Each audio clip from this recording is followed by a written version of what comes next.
welcome to Movie Review Mom. Today, the movie I'm reviewing is Fantastic Beasts, The Crimes of Grindelwald, or Grindelwald, depending on how you pronounce it.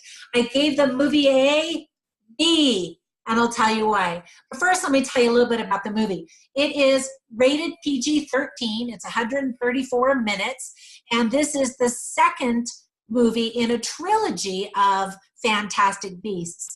Now, if you saw the first one, you probably enjoyed it, right? I did. If you didn't like the first one, then you're not going to like this one.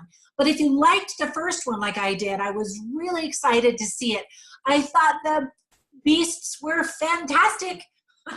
They really are. Today I wore the most sparkly jewelry that I have. It's fake, but it's all sparkly and magical looking, right? I try to wear something that relates to the movie. I don't always succeed. This one's a bit of a stretch. But anyway, some quick tips for parents are that this movie is kind of dark. There are some dark themes. For example, there is some mention of a woman being seduced and the side effects. I'm trying to put that delicately. There are some children that came from various unwed parents, and they're trying to discover their identity. So there's that. There's some women's cleavage, and in fact, a lot of the women don't seem to be wearing bras. And I mentioned that to a friend of mine, and she said, you know, back in the 1930s when this movie supposedly takes place, bras hadn't really been invented and weren't worn mainstream. And so I guess costuming was accurate. But anyway, so you see a little bit of that kind of stuff. There's some bullying and some name calling.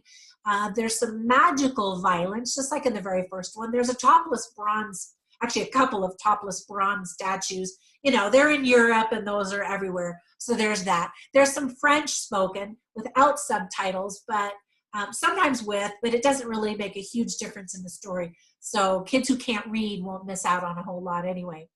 One of the big disappointments is the fact that Dumbledore is presented as a homosexual.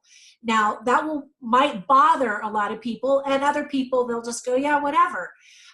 So J.K. Rowling alluded to it after she published the last book, and people were like, why bring that up now? Like, what does that change, or how does that change the story, or what does it mean?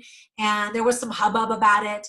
And now in this movie, you don't see anything, but there is a lot of alluding to it. Young kids won't catch it, but other people will go, well, that's interesting. And so just wanted to give you the heads up on that. As far as the movie as a whole, it's magical, very magical, but it's a little bit disappointing. I liked it, the first one, much, much better. The casting, I'll tell you some things I liked. The casting is fantastic. And in fact, Newt Scamander has a brother whose name is Theseus Scamander, and he looks just like Newt, which is really fun. Newt's brother Theseus is played by Callum Turner. Let's see, what else was I going to tell you? The young Newt, there's a younger one too. He's played by Joshua Shea.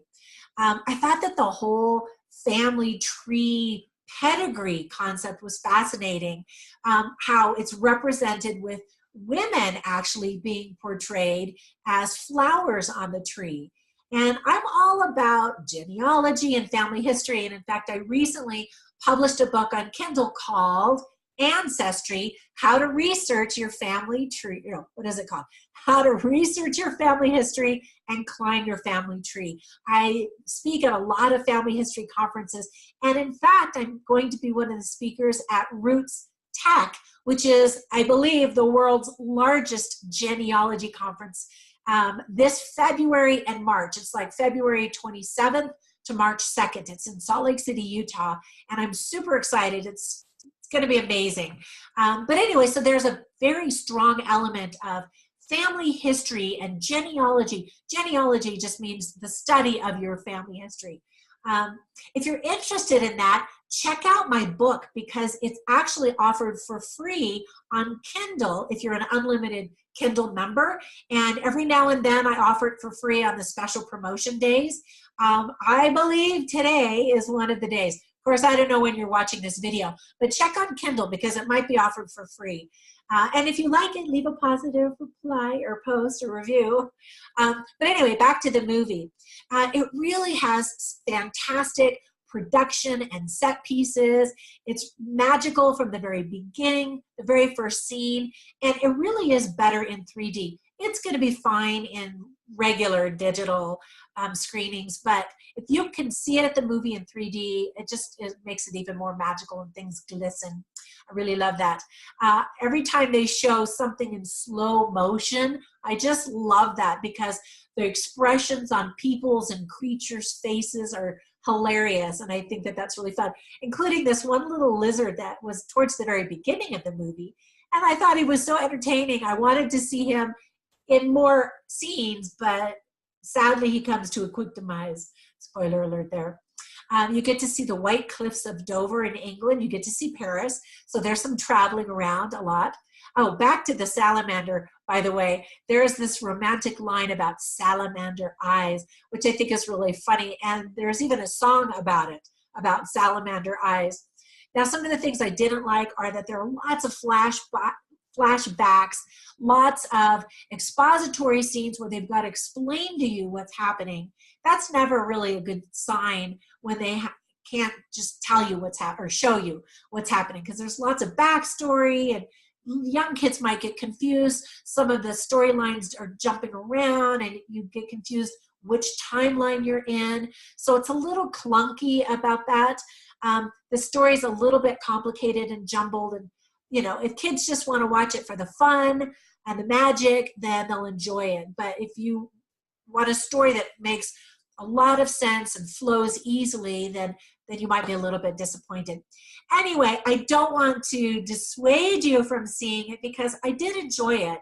I had one person comment on my movie review blog, the moviereviewmom.com website.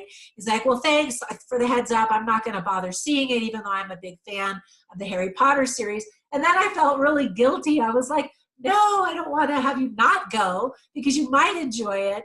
But there were some elements that he wasn't excited about, so he chose not to. But anyway, if some of those things don't bother you, then go see the movie. And be sure and subscribe and like it and ring the bell, and you know the routine. Thanks for stopping by. See you next time and see you at the movies. Bye for now.